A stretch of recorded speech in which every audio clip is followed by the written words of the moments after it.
Dan begini tampaknya pada kehidupan seseorang yang seperti ini. Adalah seorang yang bagi mereka kekristenan itu hanya teori. Hanya informasi. Ya, mereka tahu isinya, teorinya apa, kekristenan itu apa, Injil itu apa. Mereka tahu di kepala mereka, di otak mereka logikanya ngerti. Orang berdosa, percaya Yesus mati dari pertama, mereka diselamatkan. Mereka tahu itu. Oke? Mereka dapat menikmati khotbah yang bagus. Seperti dengerin ceramah-ceramah yang bagus, mereka bisa nikmati. Ya. Tapi apa yang mereka dengar tidak menjadi personal. Enggak mengubah, enggak masuk. Itu hanya tahu, oh ya that's good. Dan mereka juga suka mengkritik yang seperti itu biasanya ya. Oh itu enggak logika tuh. Nah itu sesat tuh. Oh itu enggak benar tuh. Oh itu salah tuh. Ya. Karena prosesnya di sini semua. Tapi enggak pernah masuk ke sini. Enggak pernah personal. Firman Tuhan itu enggak pernah untuk mereka. Selalu hanya teori atau untuk orang lain. Nah, saya ingin bertanya, pernah Anda seperti itu, mengalami seperti itu ketika firman datang, firman Tuhan didengar, sampai terasa seperti menegur saudara. Pernah saudara alami itu? Saudara dengar firman Tuhan, ini firman untuk semua orang, tapi saudara rasa ini pendeta ini kayaknya tahu nih apa yang saya ngomongin sama dia kemarin. Ini kayaknya dia ada dengar-dengar nih, ini dia lagi ngorek-ngorek saya ini. Pernah saudara ngalami itu? Kayaknya seolah-olah firman Tuhan lagi ngorek-ngorek saudara. Bukan hanya kebenaran firman Tuhan yang untuk orang banyak umum, tapi untuk saudara sendiri yang spesifik. Jika belum mengalami itu berarti firman Tuhan hanya pernah sampai ke pola saudara. Saudara dengar firman Tuhan yang diberitakan, seharusnya firman itu menusuk saudara. Secara pribadi. Bukan secara general. Bukan hanya, oh yeah that's good. But man. Seolah-olah kalau ini lampunya mati dan ada spotlight, itu spotlightnya ke saudara gitu loh. Di tempat saudara Anda duduk. Ini like, lampu terang banget ini ke saya nih. Saudara jadi malu. Seperti itu. Di hidup di zaman sekarang ini ya. Kita ini dilatih untuk menjadi konsumen. Tahu? Dilatih menjadi konsumen yang hebat. Saya jelaskan ya, kita mengkonsumsi konten dalam jumlah yang besar seperti saya sudah jelaskan tadi. Di Netflix, di podcast, itu semua konten-konten. Bahkan yang rohani khotbah-khotbah. Saudara bisa dengar khotbah pendeta yang di Indonesia sekarang ini, yang di Amerika sekarang ini di seluruh dunia. Saudara bisa dengar.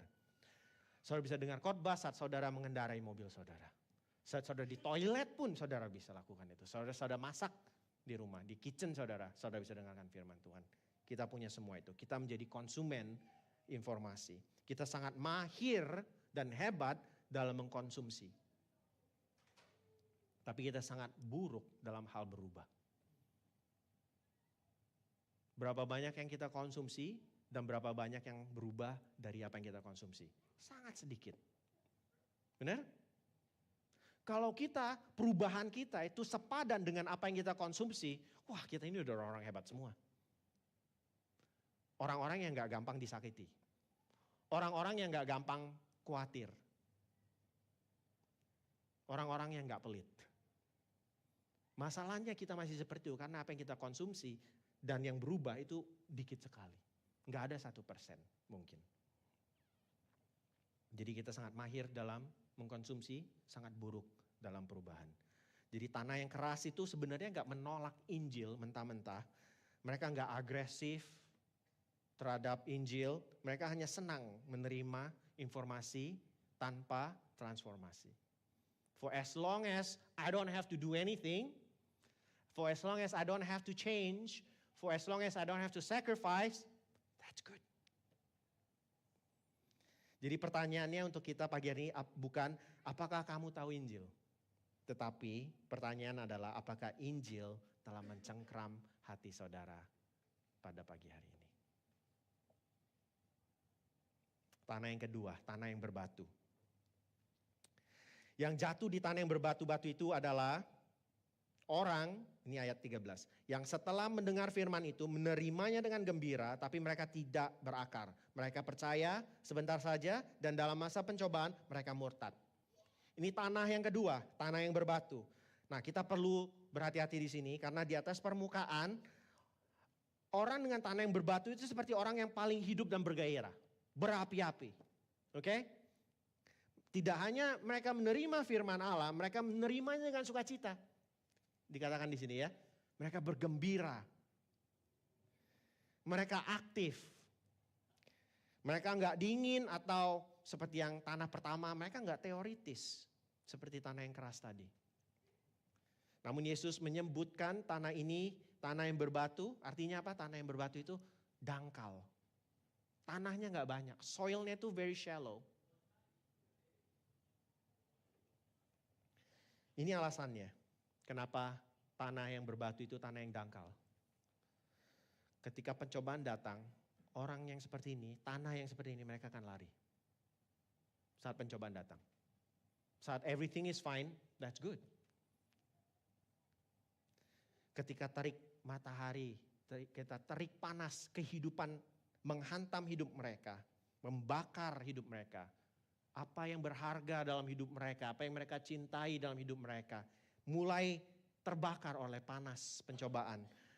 Mereka akan hancur, mereka akan kecewa, mereka akan jadi pahit, mereka akan menyalahkan Tuhan. Ini orang yang hatinya di tanah berbatu. Anda mungkin datang mencari Tuhan ketika mengalami masalah hidup. That's fine. But don't stay there.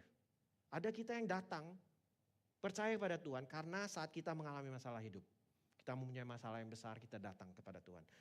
Mungkin ada sebuah hubungan yang hancur dalam kehidupan saudara, saudara mencari Tuhan. Mungkin ada masalah dalam keuangan, dalam bisnis, saudara mencari Tuhan sungguh-sungguh.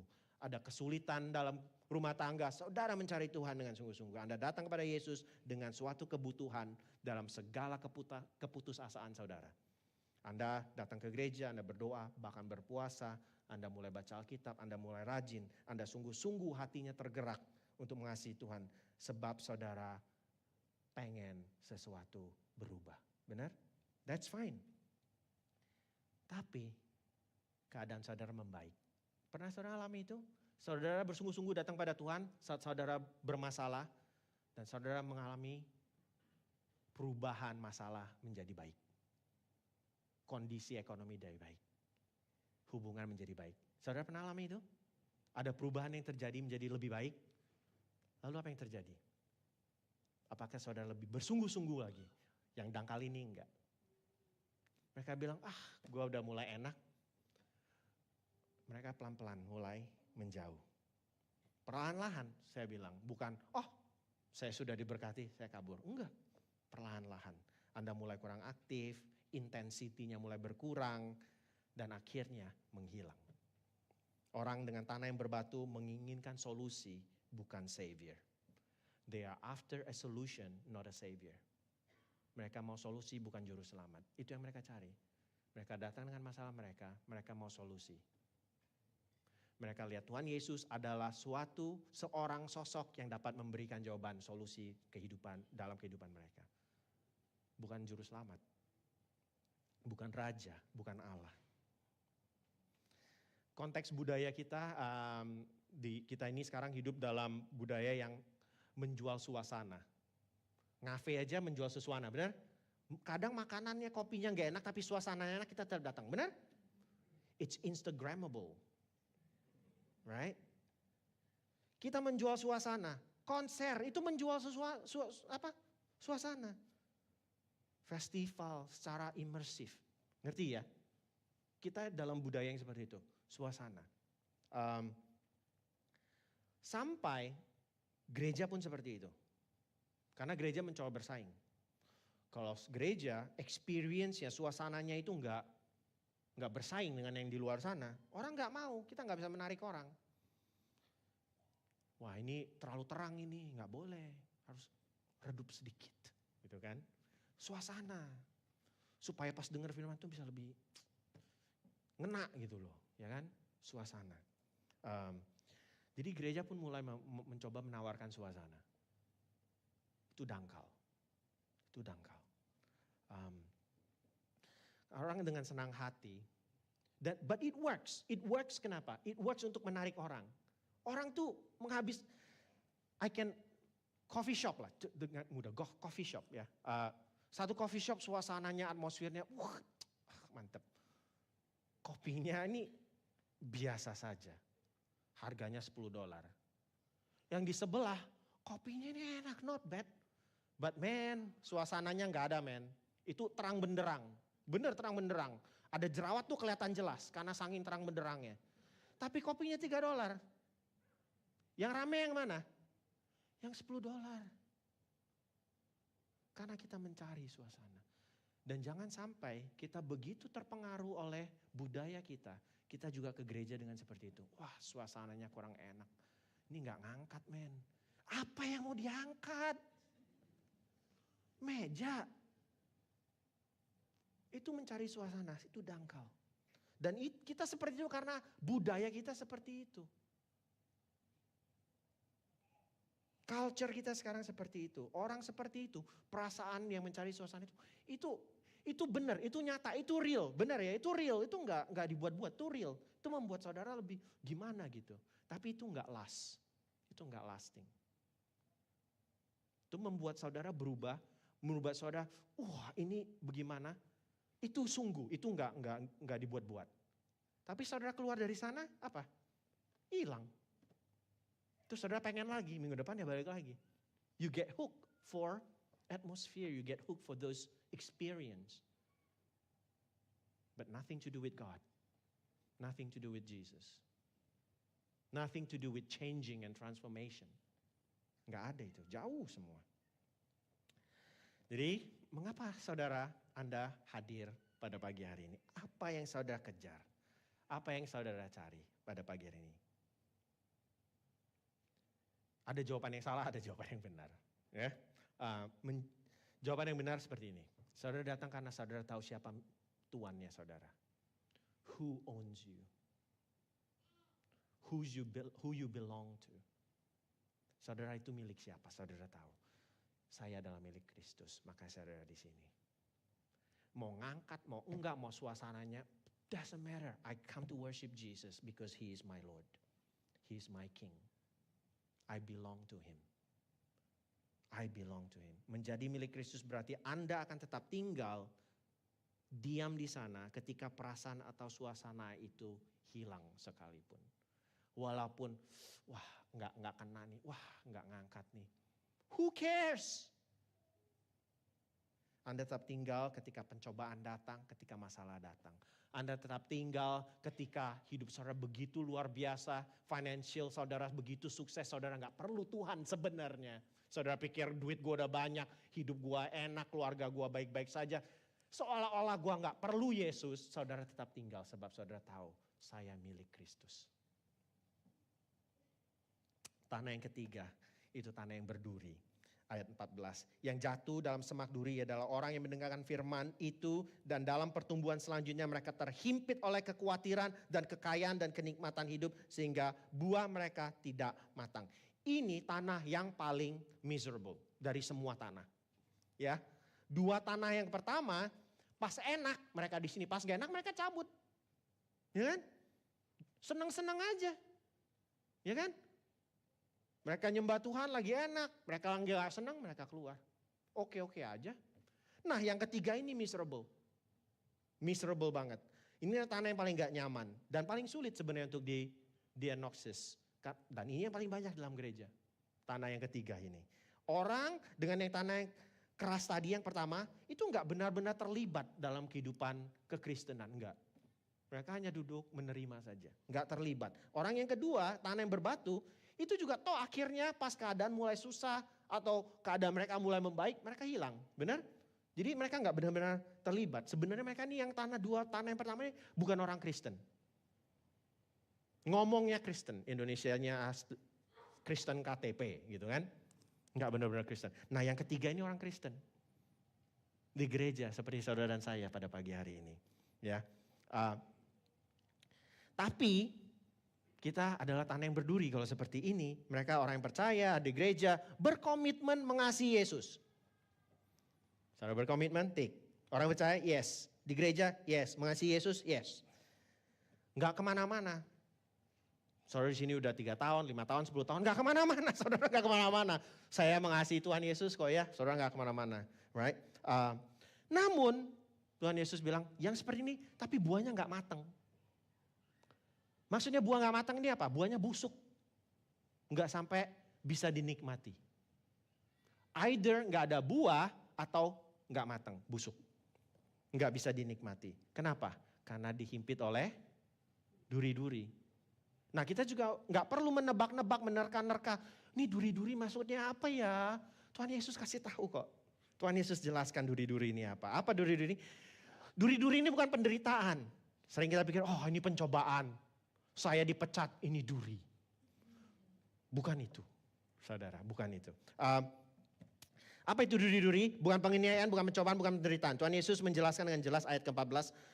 Duri-duri adalah kekhawatiran dan kekayaan dan kenikmatan hidup. Saudara kaya? Saudara menikmati hidup? Apakah itu duri? Dalam hidup saudara. Tuhan Yesus katakan loh, apa sih duri? Tuhan Yesus, kekhawatiran. Wah bisnis gua ini udah gak berkembang nih. Mulai khawatir. Ya. Gua baru 2 bisnis nih. Yang ketiga nih kapan nih? Mulai khawatir. Bang nih, gua udah mau retire nih, 10 tahun lagi, 20 tahun lagi. Some of you are laughing because like mine is like in 5 years gitu kan. Mulai khawatir, atau kekayaan saudara, atau kenikmatan hidup dalam hidup saudara. Yesus tidak berbicara dengan tentang orang-orang yang hidup dalam pemberontakan di sini. Bukan orang yang like saya nggak cinta Yesus lagi, enggak. Orang yang seperti ini orang dalam gereja, seperti saudara saya. Ya, mereka adalah orang-orang yang khawatir dengan kehidupan mereka. Selalu khawatir. They're anxious. Mereka gelisah dalam segala macam hal. Ada yang gelisah akan anaknya. Ada yang gelisah akan keluarganya. Ada yang gelisah akan keuangannya. Ada yang gelisah karena akan masa depan mereka. Mereka gelisah dengan kehidupan. Itu duri. Yang kedua Tuhan Yesus katakan apa? Duri itu adalah kekayaan. Mereka yang mencari kekayaan. Mereka yang dalam hidup mereka selalu mengejar kekayaan. Kenaikan gaji yang berikutnya. Properti yang harus dibeli, investment yang berikutnya, bisnis yang berikutnya. Mereka selalu berpikir, kalau saja saya memiliki itu, mendapatkan target itu, maka hidup saya akan cukup dan puas. Itu adalah duri.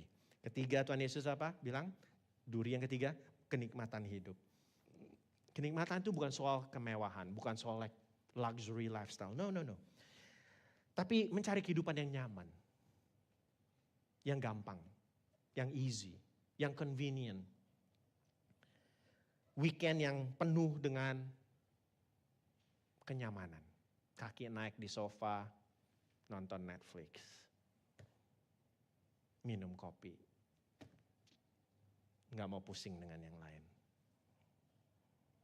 Mereka hidup, artinya orang yang seperti ini mereka hidup dalam 2 kerajaan. Mereka hidup dalam kerajaan Tuhan dan juga mereka hidup dalam kerajaan dirinya sendiri. Dalam kerajaan dirinya sendiri siapa Tuhannya? Siapa rajanya? Ya mereka. Dalam rumah mereka, dalam pekerjaan mereka, mereka pakai mahkota raja. Mereka rajanya. Dan mungkin saudara dengar saya ngomong gini, berkata, loh saya gak punya duri kok. Saya gak, apa itu duri? Saya gak seperti itu. Saya mau katakan seperti ini, duri-duri itu tuh gak jelas. Gak begitu obvious sebenarnya. Nggak jelas terlihat, tidak seperti duri yang secara fisikal dapat menusuk saudara dan membuat saudara berdarah. Nggak seperti itu duri-duri yang Tuhan Yesus katakan ini. Keinginan saudara untuk lebih, memiliki lebih itu nggak kelihatan. Itu dalam hati saudara, dalam hidup saudara, dalam attitude saudara, dalam postur hati saudara. Jadi seperti apa duri itu? Duri itu adalah seperti layar HP-mu. Di mana kita mulai scrolling berjam-jam di malam hari. Itu duri. Kenyamanan. Mungkin juga ada yang just wasting time for hours on binge watching. Ada yang suka binge watching. You don't know where time goes. Just nonton Netflix series after series. Atau mungkin duri dalam hidup saudara itu saudara lihat jadwal kalender saudara itu full semua. Ya.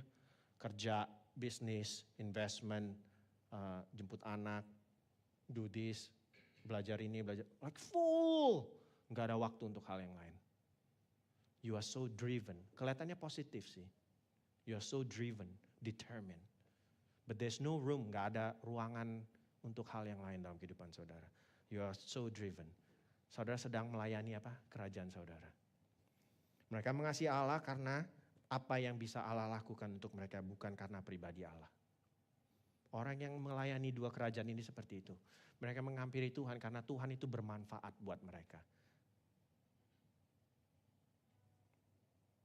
Jadi pada suatu saat kalau mereka merasa Tuhan tidak bermanfaat lagi buat mereka, atau mereka nggak perlu Tuhan lagi, karena mereka sudah memiliki segalanya yang mereka cari, mereka akan pergi, meninggalkan Dia. Hatinya pergi, tapi ngomongnya apa? Mengasihi Tuhan, melayani dua kerajaan. Oke? Dan banyak hal-hal yang kita cari, yang kita kejar ini bukan hal yang berdosa. Mencari pekerjaan yang baik, melakukan dengan baik, bisnis yang baik.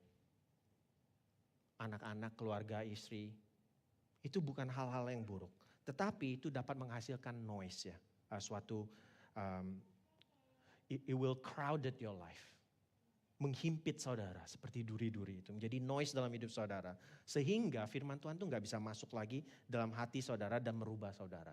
Saudara filter firman Tuhan yang baik untuk saudara, yang bisa saudara pakai untuk melayani kerajaan saudara. Itu saja. Jadi yang disuruh oleh Allah, oleh perintah Allah, yang saudara filter dan gak menguntungkan saudara, saudara gak lakukan itu. Karena gak ada benefit untuk kerajaan saudara. Akhirnya Anda tidak berubah, saudara tidak bertumbuh, dan Anda tidak berbuah. Jadi apa yang Anda lakukan?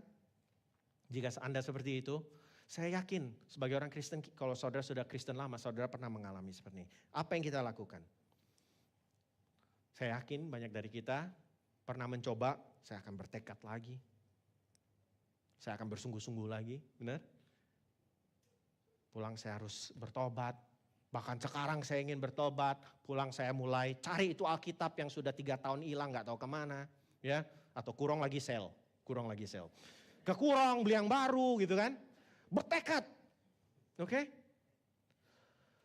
Nah, kita berjanji, saya berjanji ini, saya akan lakukan ini, saya lakukan itu. Nah, saya mau kasih tahu, sebelum saudara lakukan itu, jangan lakukan itu. Ingat, benih itu apa tadi? Firman Tuhan. Tanah itu adalah hidup saudara, hati saudara. Ya. Jika Anda adalah tanah itu, oke? Tuhan bilang firman adalah benih dan hidup saudara itu adalah tanah yang berbatu, yang berduri. Sekarang coba mikir aja secara logik. Itu tanah bisa nggak nyabutin duri-duri? Saudara tanah? Benar? Bisa nggak tanah bilang duri-duri? Gua bertekad jangan masuk lu duri-duri. Bisa? Itu bukan tanah. Tuhan Yesus bilang, hidup saudara, hati saudara adalah tanah. Artinya apa? Mau bertekad, mau harus begini begitu. That's why it didn't work. Your willpower, your determination did not work and will never work. That will bring transformation in your life. It will work for a while. Tapi itu gak sungguh-sungguh. Ya. Jadi jangan lakukan itu karena saudara adalah tanah. Yang keempat, tanah yang baik. Sudah minus 5 menit, I'm sorry. Baru tanah yang keempat. Tanah yang baik. Lukas 8 ayat 15. Yang jatuh di tanah yang baik itu adalah orang yang setelah mendengar firman itu menyimpannya dalam hati yang baik dan tulus ikhlas. Dan menghasilkan buah dalam ketekunan. Kata kuncinya ketekunan. Kita suka yang lain-lain, yang ketekunan kita enggak suka. Karena ketekunan artinya apa? Artinya enggak instan dan enggak kelihatan dalam jangka waktu yang lama. Itu ketekunan dan kita enggak suka itu. Kita suka yang instan. Yang instan seperti apa? Dalam firman Tuhan aja yang instan itu seperti apa? Just give me 3 points. Give me 3 things to do. Go to Qur'an, buy a Bible, read my Bible. I'm happy, I can do that, right? Itu instan. Tapi hubungan tuh gak instan. Perhatikan 3 hal yang ini ya. Mereka orang yang tanah yang baik ini, apa yang mereka lakukan? 3 hal. Mereka mendengarkan firman Tuhan, mereka menyimpannya dengan teguh, mereka menghasilkan buah dalam Ketekunan. Ini bukan gambaran orang-orang yang luar biasa, yang pintar, yang hebat, yang tahu segalanya. Bukan orang-orang genius, bukan orang-orang yang sangat diurapi oleh Allah. Ini orang-orang biasa. Mereka dengar firman Tuhan, mereka menyimpannya, mengasihi firman itu dengan teguh, dan mereka menghasilkan buah dalam ketekunan mereka. They stay in the long run, for the long term, through ups and downs of life. Bukan orang yang hebat, orang yang sabar, orang yang tekun.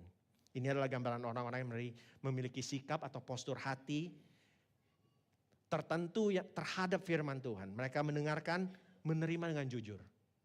Mereka melihat firman itu sebagai cermin untuk mereka, bukan untuk orang lain, bukan untuk menghakimi, tapi untuk melihat kehidupan mereka sendiri, untuk merubah hidup mereka. Mereka berpegang pada firman itu dalam keadaan baik maupun gak baik, dalam sukacita maupun dalam duka cita, dalam posisi di atas maupun dalam posisi di bawah. Mereka percaya bahwa buah itu akan datang. Karena buah itu bukan soal kita mau memaksakan atau tidak. Saudara, tanah bisa memaksakan keluarin buah, gak bisa ya. Jadi mereka percaya buah itu akan datang. Buah itu akan datang. Bahkan ketika mereka belum bisa melihatnya dalam waktu yang lama pun, mereka tetap percaya buah akan datang. Mereka tetap tekun. Jadi ketekunan, kata ketekunan ini berarti ketahanan yang teguh. Ya, bertahan di bawah tekanan sekalipun. Mereka tetap bertahan, itu ketekunan. Nah, dari 4 jenis, Anda yang mana? Tapi sebelum saudara jawab itu, jenis apapun Anda, ada satu hal yang paling mutlak, yang benar bagi untuk setiap kita. Tanah yang manapun. Hal yang mutlak adalah ini, kebenaran yang mutlak adalah ini. Tanah tidak bisa memperbaiki dirinya sendiri. Amin. Enggak bisa memperbaiki. Anda tidak bisa mengeluarkan batu-batumu sendiri. Anda enggak bisa mencabut diri Anda sendiri. Anda tidak bisa menjadikan diri Anda untuk menjadi tanah yang lebih baik. Oh, saya yang tanah yang ini, saya mau menjadi tanah yang baik. Enggak bisa. Saudara, tanah. Enggak bisa tanah yang satu bilang, gua mau jadi tanah yang ini . Itu yang kita pikirkan ya. Itu yang kita mau, itu yang gampang, itu yang instan. Tapi tidak seperti itu. Kamu adalah tanah. Yang Anda butuhkan adalah seorang tukang kebun yang mengasihi saudara, yang mengasihi tanah, yang menjaga tanah itu. Hal yang ketiga, diubah oleh firman. 4 jenis tanah semuanya memiliki masalah yang sama, benar? Enggak bisa solve by yourself. Tanah tidak bisa memperbaiki dirinya sendiri. Jika transformasi hidup bergantung pada tanah untuk memperbaiki dirinya sendiri, maka kita tidak punya harapan sama sekali. Kita hopeless.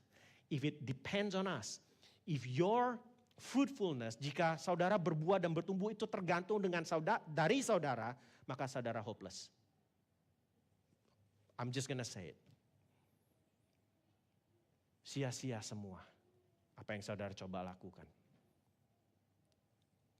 Yesus berkata, Yohanes 12:24, aku berkata kepadamu sesungguhnya jikalau biji gandum tidak jatuh ke dalam tanah dan mati, ia tetap 1 biji saja. Tapi jika ia mati, ia akan menghasilkan banyak buah. Yang mati siapa? Biji gandum. Siapa biji gandum ini? Bukan saudara. Oke? Bukan saudara. Jadi jangan di mix up sama, kita harus berkorban, nanti kita bertumbuh, kita mati dulu. It's not about you. Wake up.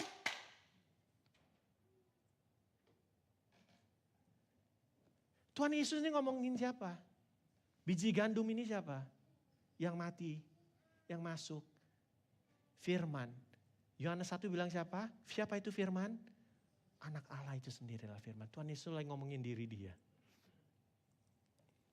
Dia sedang berbicara tentang bukan soal pertanian. Dia sedang berbicara tentang dirinya sendiri. Dia adalah biji gandum itu, dia adalah benih itu, dia adalah firman itu. Artinya apa? Yesus bukan hanya sang penabur yang menaburkan firman. Dia juga adalah firman itu, benih yang masuk ke dalam tanah, mati untuk saudara dan saya. Saudara bertumbuh apa enggak itu tidak bergantung dari saudara. Dan ini Injil. Ini Injil kebenaran Kristus. This is the gospel. Dan ini keunikan Injil, karena tidak ada agama lain yang seperti ini. Semua agama lain menyuruh Anda dan saudara dan saya untuk berusaha lebih gigih lagi. Benar? Lebih taat lagi, lebih sungguh-sungguh lagi. Gak perlu Kristen, semuanya juga seperti itu. Bahkan ateis pun seperti itu. Mau sukses orang ateis gimana? Lebih keras lagi. Gagal, coba lagi. Benar? Gak perlu Injil, gak perlu anak Allah turun mati buat saudara, gak perlu. Dan ini keunikan Injil. Hanya Kristus, dia tidak menyuruh Anda untuk turun ke bawah mati. Tapi dia sendiri yang turun, dia sendiri yang masuk ke dalam kegelapan yang paling gelap. Ke dalam tanah yang begitu dingin, mati. Anak Allah yang kekal. Ini bukan orang biasa. Ini anak Allah. Turun dari surga. Dia tidak berdiri, duduk di tatanya di surga, meneriaki kita. Ayo, lebih gigih lagi, ayo kamu bisa. Dia tidak lakukan itu. Saat dia melihat kita tidak mampu, dia turun, dia lakukan itu untuk saudara dan saya.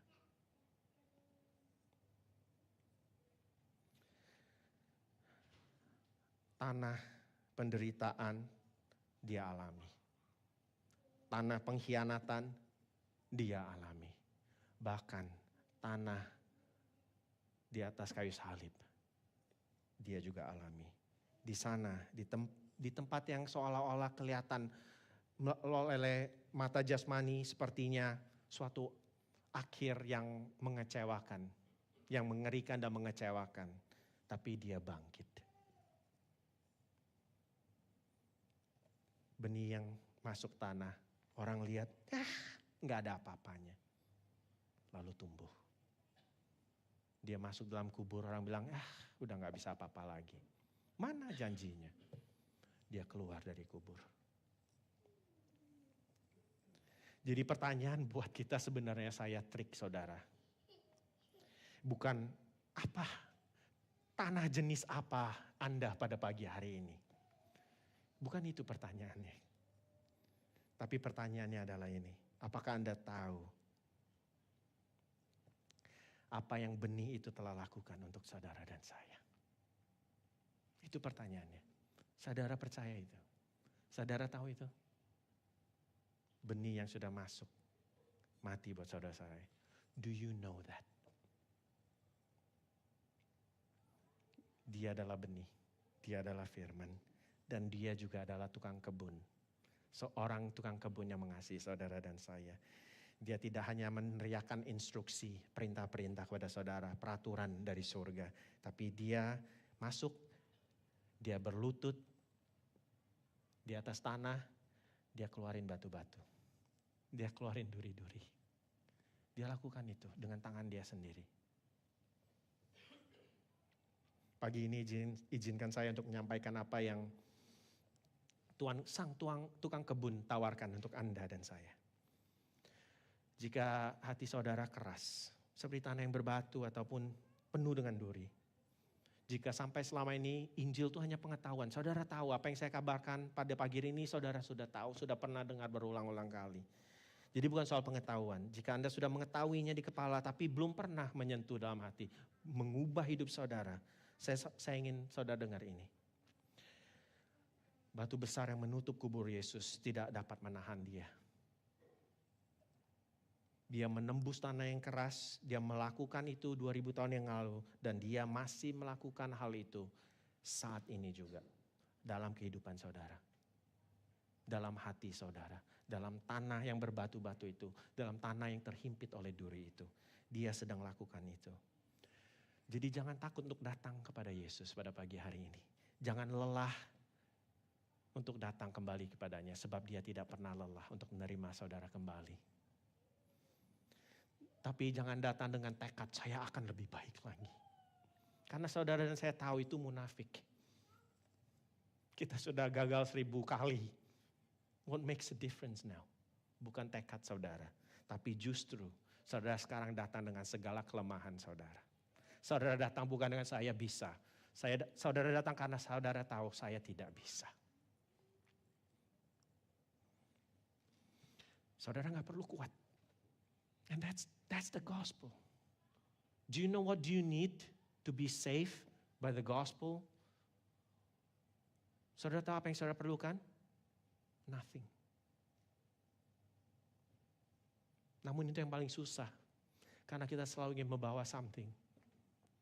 Ketekatan kita, pertobatan kita, selalu kita ingin membawa sesuatu. Tapi saat kita membawa sesuatu, kita merasa kita berjasa. Dan saat kita merasakan itu, kita akan gagal. Seorang tanah tidak dapat melakukan apa-apa. Jangan datang sebagai orang yang hebat dan kuat, tapi datang dengan orang yang lemah dan penuh segala keputusasaan yang saudara ada. Datang apa adanya kepada dia. Sebab transformasi tidak terjadi dengan cara berusaha lebih keras lagi, tapi terjadi dengan komitmen baru. Yaitu apa? I can't do anything without you. Tanpa engkau Tuhan. Saya bukan hanya lip service, bukan hanya yang keluar dari mulut. Saudara nggak perlu mengucapkan itu, tapi hati saudara tahu. Kalau tergantung kepada saya, ketekatan saya, kehebatan saya, kemauan saya, intelektual saya, maka saya akan gagal. Saya akan tutup dengan satu cerita. Ingat waktu Tuhan Yesus di atas kayu salib. Dia disalib dengan 2 orang penjahat. Saudara ingat ada 1 orang penjahat yang ngomong dengan Tuhan Yesus. Yang disalib bersama dengan Yesus. Saudara ingat itu? Penjahat itu diselamatkan pada detik-detik terakhir dalam kehidupan dia. Diselamatkan. Penjahat. Bayangkan si penjahat itu berdiri di gerbang sorga. Sang penjahat seumur hidupnya gak pernah baik. Tapi dia di surga. Malaikat bingung. Benar? Malaikat bingung. Like, I know you. What are you doing? Ngapain lu di sini? Gak salah GPS-nya. Terus malaikat mulai interview ya. Like, lu tahu gak 10 perintah Allah? Mboh. Apa 10 perintah Allah? Tahu doktrin keselamatan? Enggak, apa itu?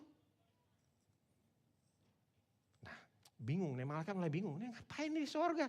Terus tanya lagi, suka baca Alkitab? Enggak punya Alkitab. Terus malaikat mulai bilang, let me call my supervisor. Let me call my manager, man. This shouldn't happen. This shouldn't happen, right? Supervisornya datang, ya, supervisor dengan malaikat Gabriel gitu kan. Terus tanya gini, bro, lu ngapain di sini? Siapa yang bilang lu boleh datang? Penjahat itu menjawab, I don't know, saya tidak tahu. Tapi pria yang disalib tengah bilang saya boleh datang. Malaikat bilang, please come.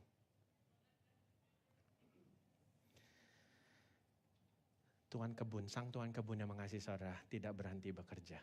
2000 tahun yang lalu dia masih bekerja pada hari ini. Kalau saudara bisa, itu karena Tuhan. Datang apa adanya, mari kita berdoa. Bapa, kami datang kepadamu pada pagi hari ini sebagai tanah apa adanya. Ada dari kami adalah tanah yang keras, ada dari kami yang tanah yang dangkal, ada dari kami yang tanah penuh duri. Dan kami sadar Tuhan, setelah bertahun-tahun berulang-ulang kali gagal mencobanya, kami sekarang sadar kami tidak bisa memperbaiki diri kami sendiri. Bukan karena kurang tekad atau bukan karena kurang mencoba. Kami tahu kami tidak bisa tanpa Engkau. Dan pagi ini kami memohon kepadamu Tuhan untuk melakukan sesuatu yang hanya Engkau dapat lakukan. Tembusi hati kami pada pagi hari ini Tuhan. Tanamkan firman-Mu ke dalam hati kami yang paling dalam. Jangan pernah lelah Tuhan untuk mencabuti duri-duri dan membuang batu-batu dalam hidup kami Tuhan. Dan satukanlah kami, hati kami dengan hati-Mu. Kami ingin menerima firman-Mu pada pagi hari ini dan kami percaya kepadamu, Sang Tuhan kebun yang mengasihi kami.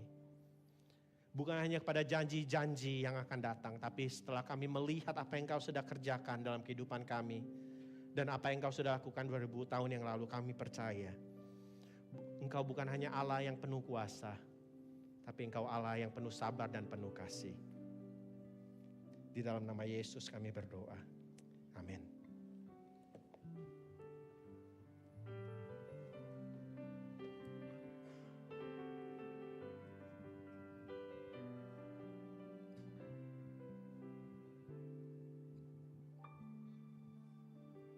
Telah kulihat bukti kasih-Mu, Kau menderita gantikanku. Dengan darah-Mu Kau selamatkanku. Kini ku hidup menyenangkan-Mu. Terlalu besar kasih-Mu Bapa, pengorbanan yang Kau berikan bagiku. Terlalu mahal darah-Mu Yesus, tercurah untuk menebus hidupku. Terlalu besar kasih-Mu Bapa, pengorbanan yang Kau berikan bagiku. Terlalu mahal darah-Mu Yesus, tercurah untuk menebus hidupku. Shalom saudara-saudara. Sungguh kita diberkati dengan firman Tuhan pada pagi hari ini. Terima kasih Tuhan, sebentar lagi kita akan menerima perjamuan kudus.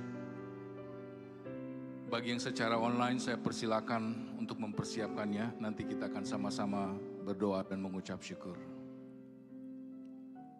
Saudara-saudara, ada hal penting yang saya harus sampaikan dalam perjamuan kudus. Perjamuan kudus adalah sakramen yang sangat penting untuk kita bisa bersekutu dengan Dia. Jadi oleh sebab itu hanya saudara-saudara yang sudah mengakui dan menerima Yesus sebagai juru selamatnya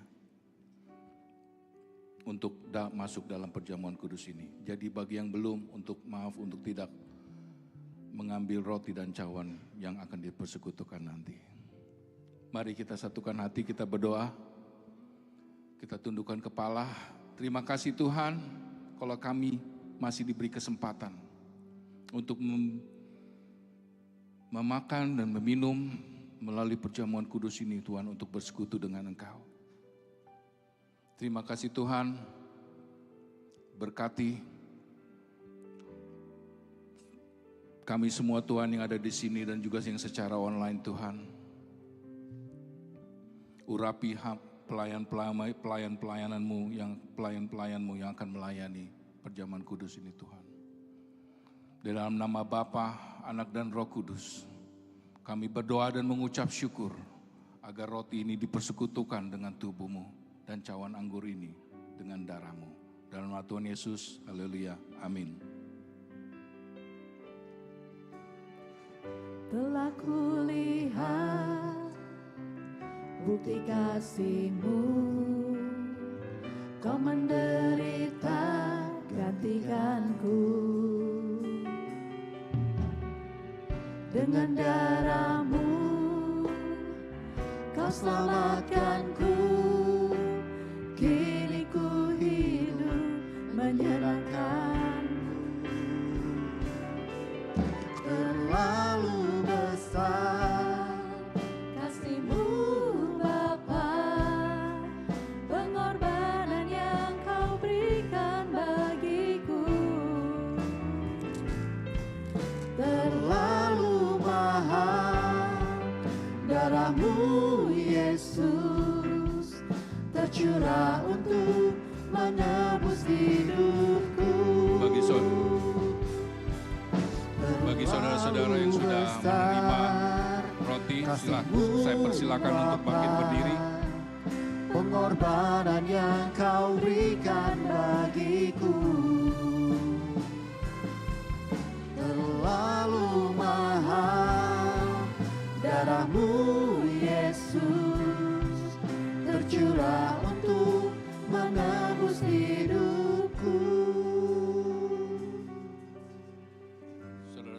Mari kita angkat roti ke atas lebih tinggi dari kepala kita masing-masing.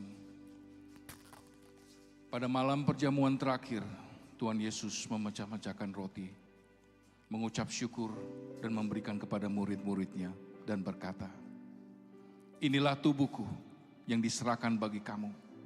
Perbuatlah ini menjadi peringatan akan aku." Saudara-saudara yang kekasih dalam kasih Kristus, bukankah roti yang Tuhan Yesus ucapkan syukur dan kita ucapkan syukur bersama adalah persekutuan kita dengan tubuh Kristus? Mari kita makan.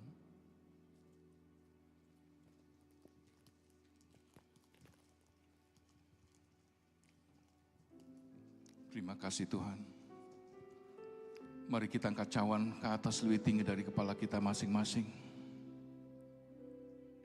Lalu sesudah itu ia mengambil cawan, lalu mengucap syukur dan memberikan kepada murid-muridnya dan berkata, "Inilah darahku, darah perjanjian yang ditumpahkan bagi banyak orang untuk pengampunan dosa." Saudara sekasih dalam kasih Kristus, bukankah cawan anggur yang Tuhan Yesus ucapkan syukur dan kita ucapkan syukur bersama adalah persekutuan kita dengan darah Kristus? Mari kita minum.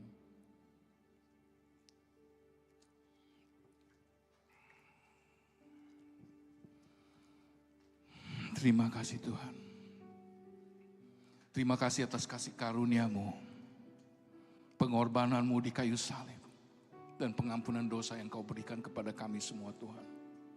Seperti ada tertulis dalam Roma 8 ayat 37 Tuhan. Kami percaya dalam semua hal kami akan mendapatkan kemenangan yang sempurna melalui Kristus Yesus, yang telah lebih dulu menunjukkan kasih-Nya kepada kami semua. Terima kasih Tuhan, terima kasih. Kami tidak takut lagi, kami tidak takut apapun masalah kami atau tantangan kami. Karena kami percaya kemenangan ada di tangan kami. Bersama dengan Engkau Tuhan. Terima kasih Tuhan, dalam nama Bapa, Anak dan Roh Kudus. Hamba-Mu telah selesai melayani. Terima kasih atas persekutuan yang manis di dalam nama Tuhan Yesus Kristus. Amin. Saya persilakan duduk sebentar, kita mau mempersiapkan hati untuk memberikan persembahan pada pagi hari ini dan mengembalikan perpuluhan kita. Bagi yang mau memberikan secara langsung ada kotak di belakang yang tersedia. Juga kalau yang mau secara online udah tertera di layar monitor. Kita mau sama-sama berdoa ya untuk persembahan dan perpuluhan kita. Tuhan Yesus, terima kasih Bapa. Terima kasih karena Engkau yang terlebih dahulu, Engkau yang menjadi benih yang ditanam buat hidup kami Tuhan, di dalam kehidupan kami Tuhan. Bukan karena kekuatan kami, bukan karena kehebatan kami. Kami bisa memberikan persembahan kepadamu Tuhan, mengembalikan setiap perpuluhan kami Bapa. Tetapi karena kami tahu Tuhan, Engkau yang, karena kehidupan kami yang telah Engkau berikan kehidupan dalam diri kami Tuhan. Dan kiranya Tuhan, ini boleh kami terus bawa firman-Mu, kami bawa terus dalam kehidupan kami sehari-hari Bapa. Bukan cuma stop sampai di hari Minggu saja Bapa, tetapi boleh tertanam terus dan berbuah, menghasilkan buah yang baik Tuhan. Dan juga kami mau menyerahkan untuk Pastor Ferdinand Haratua dan keluarganya dan pelayanannya Bapa.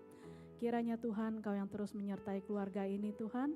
Dan kiranya dalam pelayanannya, keluarganya Engkau yang sertai anak-anaknya juga Bapa. Juga kami berdoa untuk senior pastor kami Tuhan, Pastor Sam dan Pastor Lydia Tuhan. Kami serahkan kehidupan mereka, apapun yang mereka lakukan, kami taruh semuanya ke dalam tangan-Mu Bapa. Terima kasih Tuhan, hanya di dalam nama Tuhan Yesus kami berdoa. Saya undang untuk bangkit berdiri, kita akan menerima doa berkat.